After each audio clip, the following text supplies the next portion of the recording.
everyone.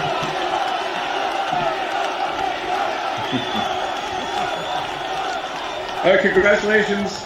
Congratulations, Tommy, on putting together an amazing event and really rallying the people of Britain. Elon, none of this could have happened without you giving the British public access to the truth and giving us free speech and fighting for our free speech. So on behalf of Great Britain and the British public, we're incredibly grateful, Elon. You're most welcome. You're most welcome. And you may notice this T-shirt that I'm wearing. It's great British author George Orwell. What would Orwell think? I think that's generally a good way to look at these things. He would want freedom of speech. He would want the people to know what's real. He'd want the people to fight against government oppression and fight for the truth and fight for the future of Britain.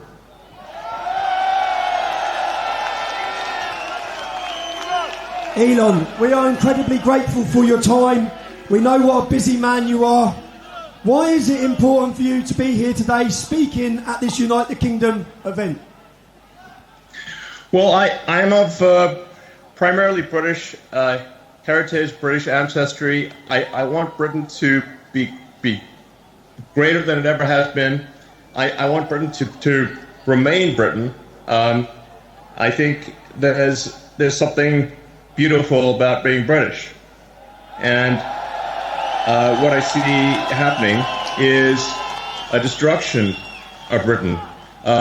Initially a slow erosion, but a rapidly increasing erosion of Britain with massive uncontrolled migration, a failure by the government to protect innocent people, including children who are getting gang raped. It's unreal. The government has failed in its duty to protect its citizens, which is a fundamental duty of government. This has got to stop. There needs to be massive government reform in Britain. And the people need to be in charge, not some bureaucracy that doesn't care. Elon, I believe that's what we've started today. Power by the people, sending a message worldwide. Elon, you spend an incredible lot of money on X. Why is free speech so important to you? Well, I believe you can't get to the truth of things without freedom of speech, without active debate.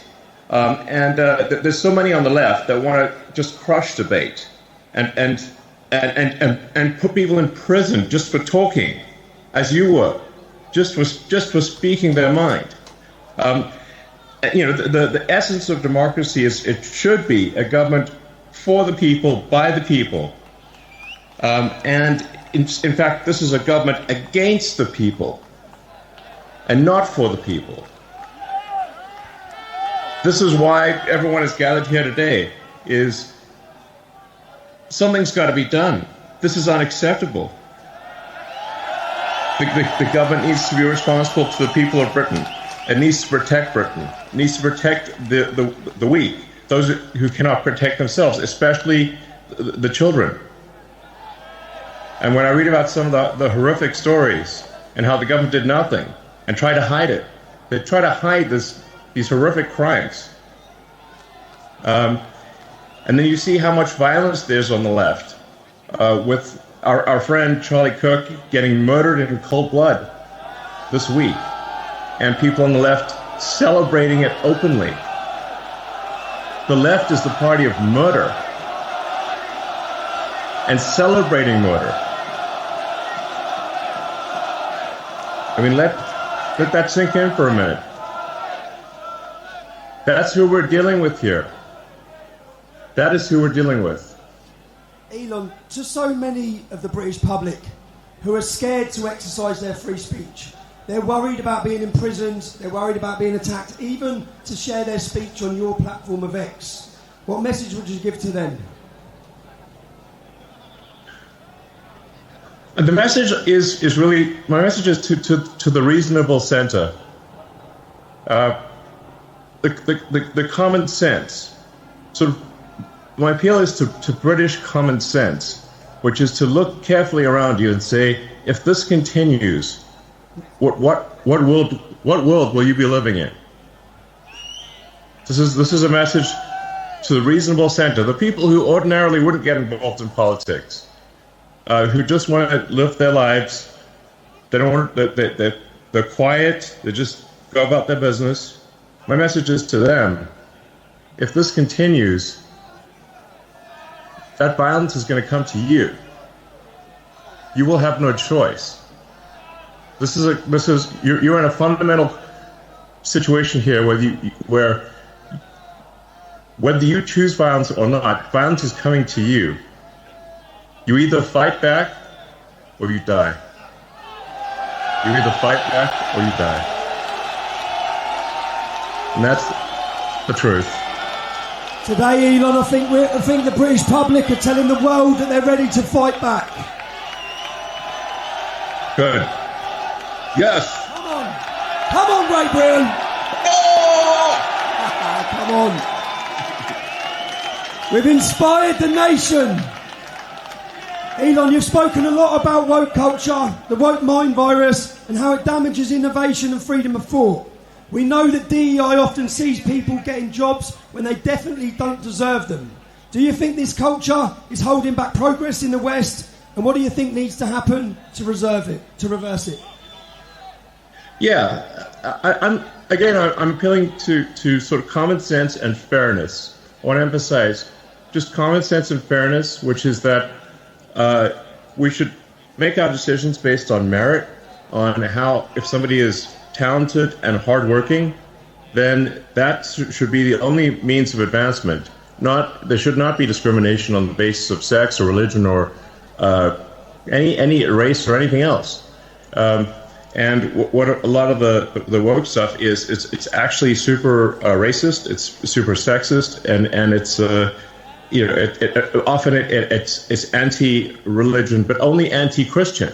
Like, why only anti-Christian? That's unfair. So this is why, again, my message is to the reasonable middle. Do you not want a world where there is fairness and common sense, and you advance as a function of how hard you work, and your talent, and your integrity? That should be all that matters. And the woke mind virus, that I call it, is against all of that.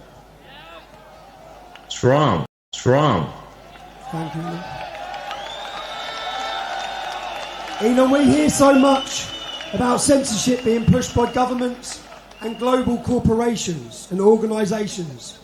A lot of people don't understand why we're allowing mass, uncontrolled immigration into all Western nations. Do you believe that there are powerful forces outside of elected officials, someone controlling governments, that are trying to control the flow of information, and how do we resist that pressure? I think when you look at the behavior of organizations or people, you have to say, what is the incentive for these organizations? And frankly, there's a massive incentive on the left to import voters. So if they can't convince their nation to vote for them, they're going to import people from other nations to vote for them. This is a massive factor. And frankly, it's a strategy that will succeed if it is not stopped. Thus far, it is succeeding. And you see strong movements to allow people who are not from Britain to vote in Britain, to allow people who are not from France or elsewhere to vote in those countries, and thus depriving the citizens of their democratic power. It's really a voter importation thing, and if they're allowed to succeed, if this is allowed to continue, they will succeed in importing voters, swaying the elections, and taking your vote away from you. That is 100% what is happening. Do you know what's great? The BBC and the mass media cannot control this, can they? I love it. I mean, the BBC is complicit in the destruction of Britain. And we pay for it, Elon. We pay for it. Yes. We're forced to pay for it. Do you know they send them to jail if we don't pay for it? You're forced to pay for your own destruction. It's insane. It's unfair. It is wrong. Elon, a lot of ordinary people that are here today, they feel ignored, they feel censored, or they're labelled just for speaking up about their legitimate fears and concerns in their communities. Do you believe technology like X or even AI can finally give power back to those people? Or do you think it will make censorship worse or even automate it? I mean, that's a complicated question. It really depends on what government is in charge. The government can obviously use whatever powers are available to suppress the people. And so I really think there's got to be a change of government in Britain. And you can't, we don't have another 4 years or whatever the next election is. It's too long. Something's got to be done. There's got to be a dissolution of Parliament and a new vote held. And really what matters is rallying the people of Britain, really getting the people of Britain to get the message out there, talk to your friends and family, and build a massive power base among the people. And like I said, you really got to appeal to the sort of average, the normal people that just want to go about their business. That they're sort of in a village somewhere, they're working, they just want to mind their own business. But you've got to point out to them that if we don't take action, they won't be able to mind their own business because other people are going to come and maraud them. There's genuine risk of rape and murder, and the destruction of the country, and dissolution of the entire way of life. And so, yes, in the normal course of business, if you weren't under a massive attack, then people should go about their business and just live their lives. But unfortunately, if the fight comes to you, you don't have a choice. You have to fight. So you have to rally all of the people of Britain to fight for the future. Let me ask and the if people this of doesn't Britain, happen, there won't be a future. are you ready to fight for your future, Britain? Fight for your future. Do it. Go. Will we be gagged any longer, Britain? Go. But you know what I mean, Tommy. You know what I mean. I mean, I talk to my friends in Britain, and they're like, yes, they live in a village here or there, or a town or city here or there, and they're like, well, it doesn't seem like it's really that much of a problem. I'm like, well, if you want to know what's going to happen to your town or village, just visit London, and you'll see that it's filled with crime. It often doesn't feel like Britain at all, and it's only a matter of time before that is what happens to your town or village. It starts in London, but it will spread to every town and village in the country, and no one will have any peace. We're running out of time, people. We're running out of time. Elon, you've built rockets, you've built cars, you've built satellites, you've built AI. Things most of us couldn't dream of. It's fair to say you're a visionary. When you look at leaders in Europe and the UK today, do you think they share the same talent for future vision, or do you feel like they'll be left behind and out of touch? Well, I think we've got to have a freer country, a freer. Europe in general has to be freer. It's stifled by bureaucracy. I think it's good that Britain left the EU because there's just too much bureaucracy in the EU. But frankly, instead of really going down a path of personal freedom and deregulation and getting rid of these stifling regulations, unfortunately, the British government has pretty much stayed on par with the EU. If not in some ways made the stifling regulation worse. If